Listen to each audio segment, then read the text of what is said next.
Brian, thank you. One of the big questions that's been swirling in the weeks leading up to this announcement. Is it too late to replace Joe Biden on the ballot here in Georgia and the other swing states? Tonight, Atlanta News First Investigates Chief Investigator Brendan Keefe is here on Sunday night just to answer this question for us. Brendan. Longtime viewer, first-time caller. Good to be here. Well, the Heritage Foundation and others have been saying for weeks that all the deadlines have passed and it's too late to change names on the November ballot. Is that true?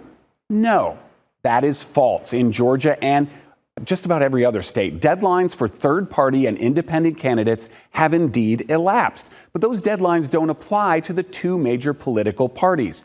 Democrats and Republicans simply tell the Georgia Secretary of State who their nominees are after their conventions.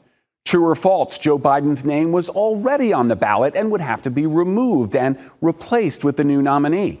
That is also false. Joe Biden was only the presumptive nominee because his slate of delegates won the primaries. The Democratic convention is still about a month away, and even the early roll call vote had not yet happened.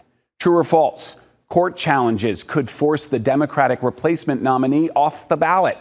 That is also false. Primary elections are non-binding from a legal standpoint. The political parties are private, not public organizations, mentioned nowhere in the U.S. Constitution. Democrats and Republicans have their own internal rules for picking nominees and replacing them. Those rules can also be changed by the party themselves anytime they want.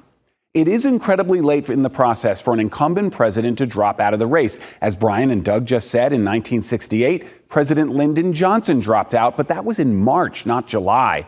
But it's still not too late for the Democrats to get a new nominee on the ballot for November. I'm Brendan Keefe, Chief Investigator, Atlanta News First Investigates.